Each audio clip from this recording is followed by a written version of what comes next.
Our channel.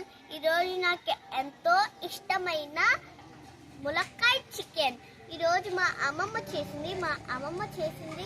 ఎలా చేసిందో చూసేద్దాం పదండి. కర్రీకి కావాల్సిన మెయిన్ ఇంగ్రీడియంట్ వచ్చి చికెన్,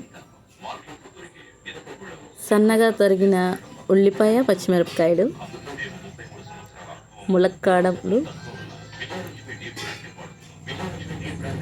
టమాటాలు, మెత్తగా రోట్లో నూరుకున్న అల్లం వెల్లుల్లి పేస్ట్, కొత్తిమీర సరిపడినంత.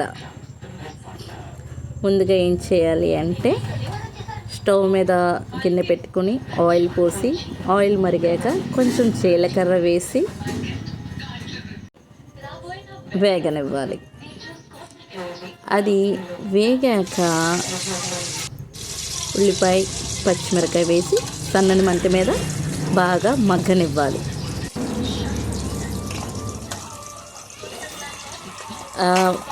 ఉల్లిపాయ, పచ్చిమిరకాయ వేసి బాగా వేగిన తర్వాత కొంచెం చిటికెడు పసుపు వేయాలి. పసుపు వేసిన తర్వాత అల్లం వెల్లుల్లి పేస్ట్ వేసి బాగా తిప్పాలి. తర్వాత చికెన్ కూడా వేసి బాగా తిప్పి ఉడకటానికి మూత పెట్టి ఉంచాలి.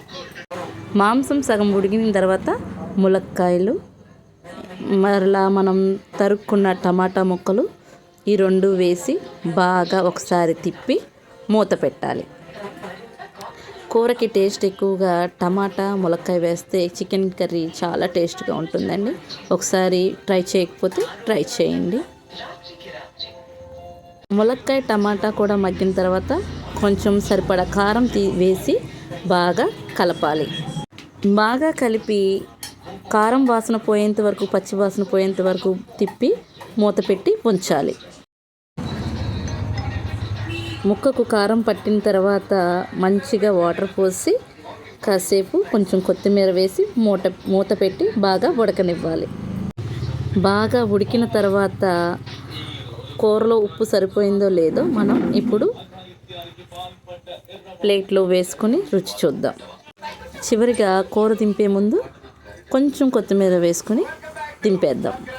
కర్రీ చూస్తుంటేనే చాలా బాగా నోరూరుతుందండి. నేనైతే వెయిట్ చేయలేను.